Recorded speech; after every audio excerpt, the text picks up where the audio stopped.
Nous allons entamer le troisième message de ce dimanche 22 mars 2026.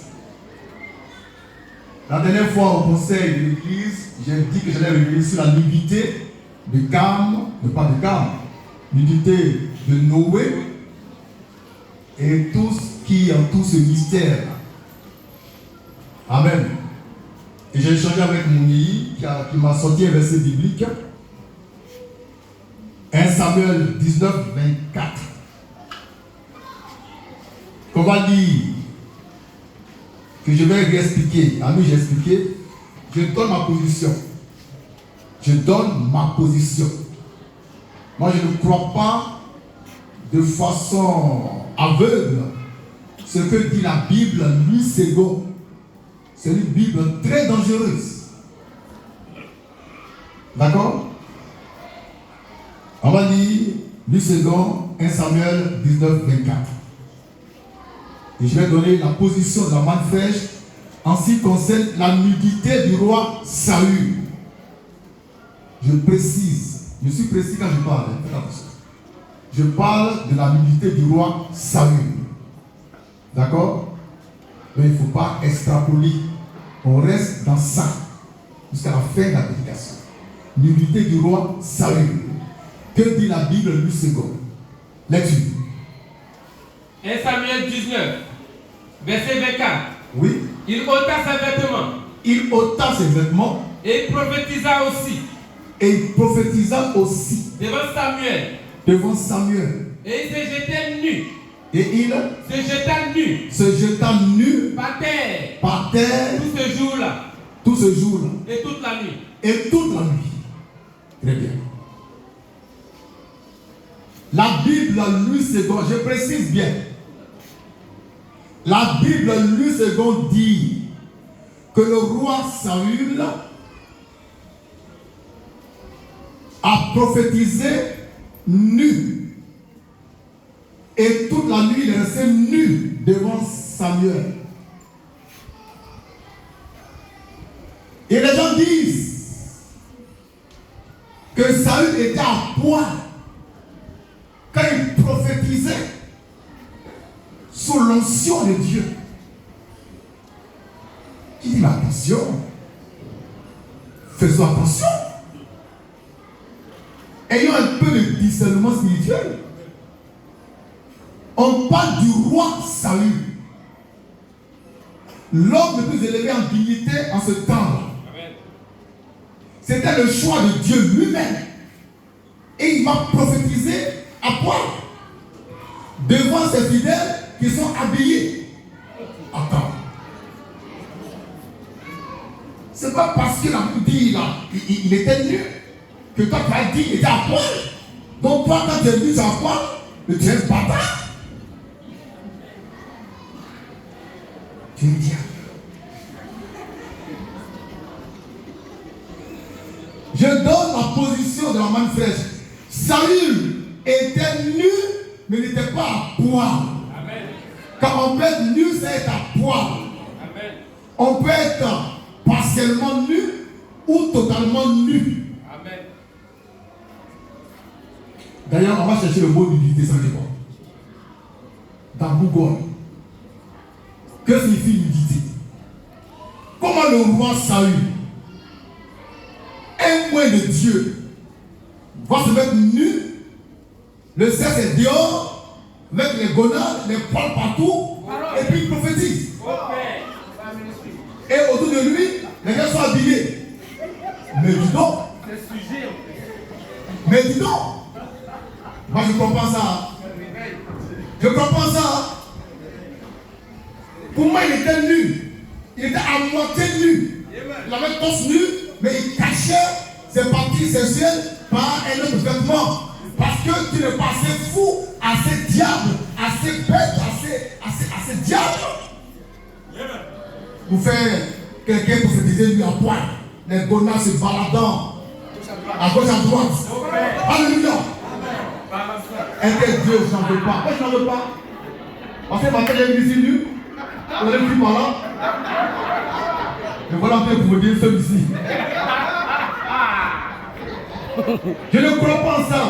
Si l'idée c'est que ça était à poil, moi je ne crois pas en ça. Jamais. Même si c'est écrit dans la Bible. Moi, j'ai le Saint-Esprit. J'ai le Saint-Esprit.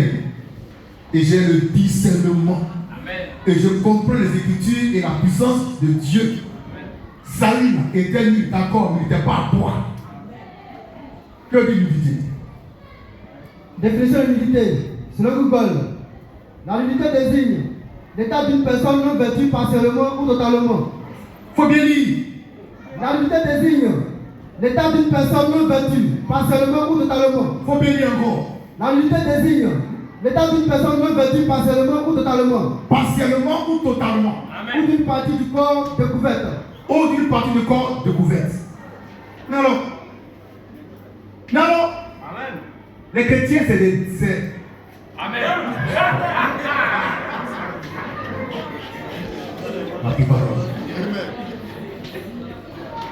On peut être nu partiellement ou totalement. Amen. Et Saül était nu partiellement. Il avait ici les vêtements pour cacher sa nudité. C'était quand même un roi. Vous aussi. Amen. Hey. Un roi devant ce sujet, il a poil et les sujets sont habillés. Et puis lui prophétise à poil. Mais il va faire fuir tout le royaume.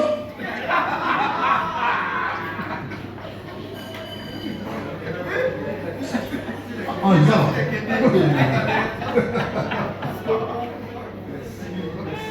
donc le roi Saül était nu partiellement. Et pendant que je parlais avec mon ami, j'ai vu une représentation de Saül. Il n'a pas vu ça. Il me voyait. Il voyait à beaucoup de l'autre François. Quand je suis le fils de l'homme. Et je vous dis, il avait quelque chose de caché ici. C'est ce que j'ai vu. Maintenant, je me moque de ce que dit la Bible. Jamais. Mais Dieu me donnera raison un jour. On avance, non?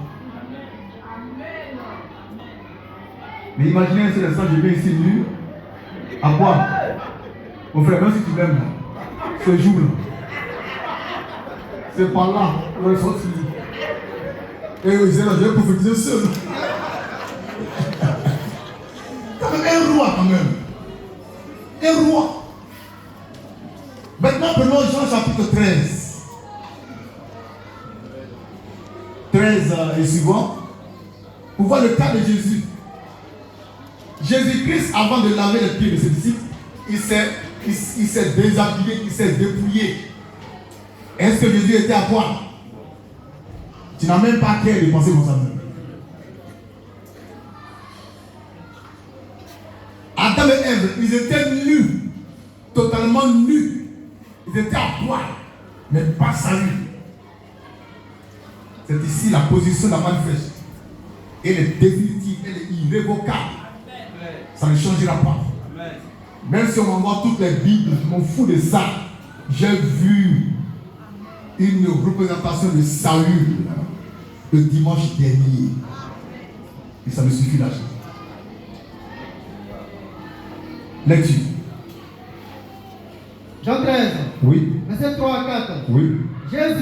Jésus, il savait que le Père oui. avait remis toutes choses en ses mains. Oui. Qu'il était venu de Dieu. Oui. Et qu'il s'en allait à Dieu. Oui. Se levant de table. Il se lève de table. Ôta ses vêtements. Ôta ses vêtements. Et prit un linge. Et il prend un linge. Donc il se saignit. Il se serre. Il met ça autour de ses reins. D'accord. Est-ce que Jésus était à poil? C'est-à-dire l'apôtre Pierre était habillé. Jean était habillé. Même Judas le bâtard était habillé. Et lui, Jésus, le Fils de Dieu, il est à poil. Je demande. Non. Il a ôté ses vêtements. Je pense que tu l'as dit. On va lire. Je dis, ayez le Saint-Esprit. Cette Bible-là, elle va vous créer des problèmes. Lecture. Jean 13. Oui. Verset 3 à 4. Oui. Jésus, il savait que le Père, oui, avant de mettre toutes choses en sa main, oui, il était venu de Dieu, oui, et qu'il s'en allait à Dieu, oui, se levant de table, oui, ôta ses vêtements. Il a ôté ses vêtements. Donc il a ôté ses vêtements. C'est-à-dire qu'il était nu. Mais moi je demande aux chrétiens là. Est-ce que Jésus était à poil? C'est-à-dire Jésus a assis à poil. Il a pied de pierre qui est habillé. Attendez. Non frère, je ne sais pas. Même si la Bible dit que Jésus était nu, est-ce qu'il était à poil? Non. Jésus portait une robe. En bas de la robe, là, il y avait un vêtement. Mais il a enlevé la robe. Mais il a caché comment ses parties génitales. Un homme de 33 ans qui va monter ses gonades et son kiki à ses disciples, y compris Judas, l'iscariot de diable. Comprenons les Écritures. C'est pourquoi Jésus, quand il devait aller au ciel, nous a fait une promesse en ce qui concerne le Saint-Esprit. C'est pourquoi moi je n'ai pas quand ton courrier a bip. Il n'y a pas de problème ici. Parce qu'à un moment, Jésus a promis l'envoi du Saint-Esprit et non d'une Bible. Et je te parle par son esprit. Amen. Saül n'était pas à poil. Jésus-Christ non plus. Vous me dites, mais quand il s'est déshabillé, bon, s'il n'était pas à poil, pourquoi il a pris une serviette pour se ceindre le rein? Ah bon, donc il était à poil. Maintenant, il a pris ses puis il a caché ici. On a bien vu les affaires. La seule fois Jésus était nu, il y avait 2 fois. Quand il naissait, bébé, et puis à mort. Il l'a dépouillé, il l'a mis à poil. Et ça aussi j'ai vu. Donc frère, Saül, d'après la main fraîche, était nu, mais n'était pas à poil. Il y avait un vêtement ici pour cacher ses parties génitales. Parce qu'un roi loin de Dieu, même si c'est un roi qui n'est pas loin de Dieu. Je prends le roi Bianzin du Togo, du Bénin. Alors ce grand roi Bianzin, l'assemblée l'attend, les notables l'attendent, puis il sort de sa chambre, nu à poil pour faire des mandats. On dit c'est un fou. Saül était nu, mais il n'était pas totalement nu. Il a pris le soin de porter un vêtement en dessous de sa tunique pour cacher ses parties génitales, sexuelles. Et ça, c'est la manne fraîche. Que Dieu soit béni. Merci.